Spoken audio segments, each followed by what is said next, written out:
menjelang kiamat, orang sudah pada mati semua, jin pun sudah pada mati semua, tinggal iblis saja yang belum mati ini. Dia lari ke sana, lari ke sini, diburu sama malaikat Israel. Dia lari sana, lari sini, saya tobat, kapok pokoknya. Nah. Maka Allah berfirman kepada malaikat Israel, kalau memang betul-betul iblis itu tobat, suruh sujud di kuburannya Adam sana. Maka Israel bilang, Allah akan menerima tobat kamu iblis, kayak syarat, kamu harus sujud di kuburannya Adam. Hah? Adam masih hidup aja saya nggak mau sujud kok, sudah mati saya suruh sujud, wah nggak mau. Nah, ini namanya orang itu, kalau Allah nggak kasih hidayah itu loh, sudah neraka di depannya juga nggak bisa tobat, nggak bisa tobat kayak iblis itu laknatullah alaih. Jadi hati manusia itu masya Allah kalau sudah dibikin atos sama Allah itu, atosnya setengah mati. Jak ngomong agama yang malah turu. Ini atos di sini. Namalakan Allah Ta'ala, insyaallah namalakan. Namalakan Allah SWT. Iman ini perkara mahal betul namalakan. Ini hidayah Allah pada siapa yang Allah kehendaki. Tapi Allah SWT sudah memberikan kepada kita usaha-usaha yang bila usaha itu kita buat, insya Allah Allah akan kasih kita iman yang benar.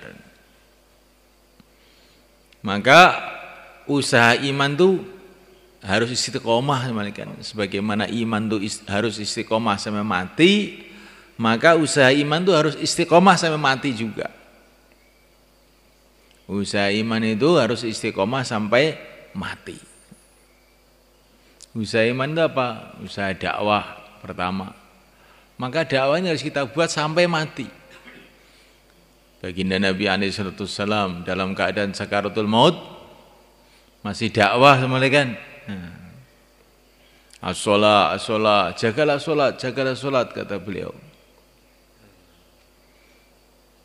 Dalam keadaan sakaratul maut masih pesan, wa ma malakat aimanukum, berbuatlah baik kepada budak-budak hamba-hamba sahaya.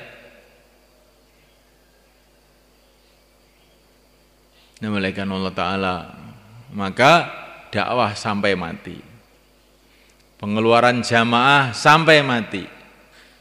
Walaupun kita tahu nanti sebentar lagi kita akan mati, paling bagus saat itu keluarkan jamaah, insyaallah malaikat, supaya kita mati tapi usaha kita masih hidup.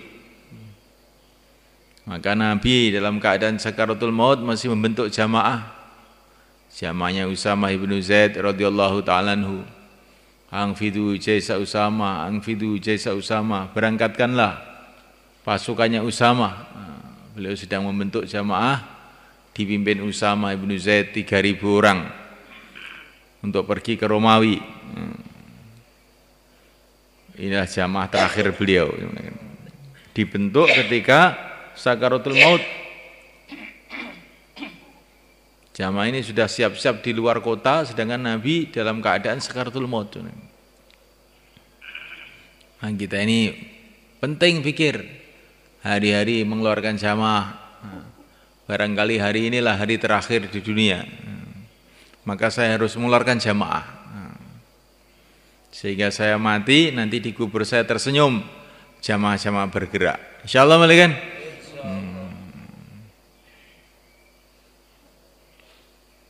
Namalakan Allah Ta'ala. Ini yang pertama kali semalakan. Kemudian semalakan Allah Ta'ala zikir semalakan. Nah, karena Nabi mengajarkan kepada kita, usahakan kita ini mati itu dengan zikrullah, dengan mengucapkan la ilaha illallah. Ini harus dilatih semalakan, hari-hari dilatih.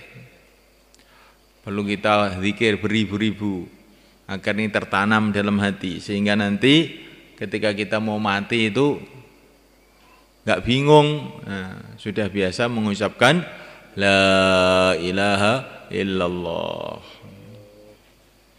Karena ibaratnya orang mati ini malaikat orang yang apa? Perang, kan. Nah, sebelum perang itu latihan dulu. Kalau sebelum perang nggak mau latihan, nah, setelah perang itu baru latihan gimana? Ya nggak bisa tuh kan. Itu sebelum naik ring, tukang tinju itu sebelum naik ring kan. Itu latihannya itu berbulan-bulan, bertahun-tahun. Tiap hari itu mukuli pasir itu mereka. Makanannya diatur, tiap hari makan telur 5 kilo. Supaya kuat sih mereka. Sehingga nanti naik ring dalam 5 menit musuh bisa ditumbangkan sehingga dapat hadiah 1 miliar. Tapi ini tidur aja, bangun tidur langsung naik ring, ya langsung kerpiak sih mereka. Orang yang tidak biasa zikir nanti dalam keadaan sakaratul maut bagaimana bisa zikir mereka? Ya, sakaratul maut itu berat mereka. Ya. Sakaratul maut itu adalah berat. Ya. Kalau orang tidak biasa ingat pada Allah saat itu akan bingung mereka.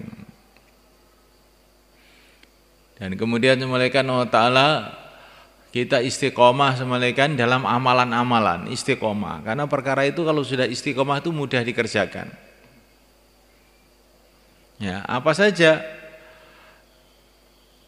Sehingga walaupun dalam keadaan kurang sadar pun karena sudah istiqomah, ya jadi mudah dikerjakan. Kayak Syekh Junaid Baghdadi, ya, dalam keadaan sakaratul maut masih ngatamkan Quran, ya. Nah, kita ini waras saja baca Quran peletot-peletot semuanya kan. Nah, beliau ini dalam sakaratul maut masih baca Quran terus. Maka santri-santrinya bilang, "Syekh, ini sudah kayak begini masih baca Quran." Ini tulisan amal saya sudah mau ditutup gimana? Kayak istiqomah, insyaallah malikan. Dan tanamkan dalam hati kecintaan kepada Rasulullah, kecintaan pada para sahabat, kecintaan dengan orang-orang soleh. Nah, Nabi itu ketika sakaratul maut beliau berdoa, Allahumma rafiqal a'la, ya Allah susulkanlah aku dengan teman-temanku yang mulia di surga. Jadi Nabi itu waktu sakaratul maut itu dipenuhi hatinya dengan kerinduan kepada teman-temannya di surga Allah. Maka orang yang dalam hatinya itu ada kecintaan yang hakiki kepada orang-orang soleh itu mudah husnul khotimah. Sebaliknya, man adzali waliyan faqad adantu bil harb. Orang yang dalam hatinya ada kebencian kepada orang soleh itu nanti biasanya matinya bingung kalau enggak tobat ini ya.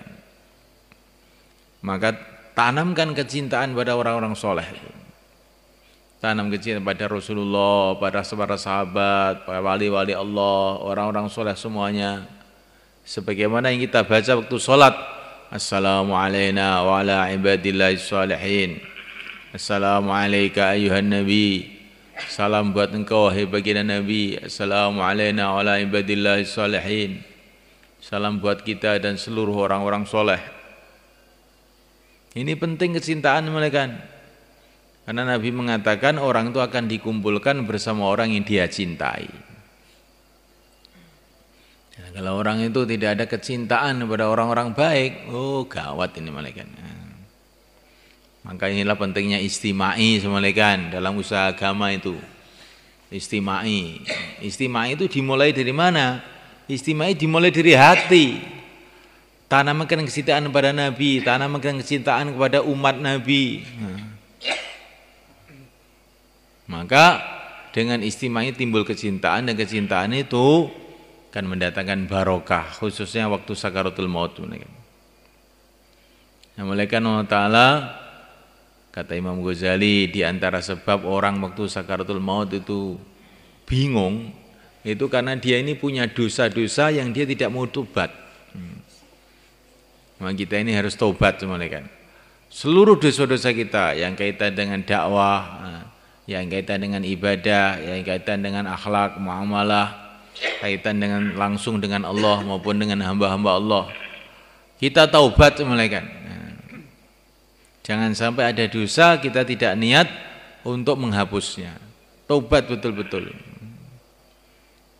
Karena banyak cerita ini kan, orang yang berbuat dosa terus dindem tidak mau tobat itu, maka waktu sakaratul maut itu nyengkal, dosanya itu nyengkal sehingga menghalang-halangi mati dalam keadaan iman.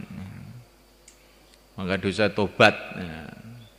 Nah, untuk tobat itu sebaik-baiknya tobat adalah dengan keluar jalan Allah. Insyaallah malaikat. Nah, ya kan ini tobat komplit keluar jalan Allah ini. Tobat urusan dakwah, karena orang nggak ngerjakan dakwah ini dosa juga.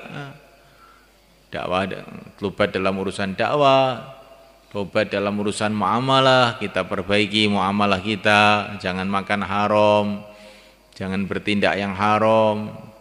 Tobat urusan ibadah, ibadah kita jadi tertib. Dalam segala urusan. Tobat dalam urusan akhlaknya, akhlaknya buruk. Misalnya ini akhlak saya baik, kalau memang baik jangan ngantuk waktu bayan. Orang yang ngantuk waktu bayan akhlaknya tidak baik. Insyaallah mulai kan harus tobat. Kan yang megel itu mulai kan dijak omong agama turu megel ra.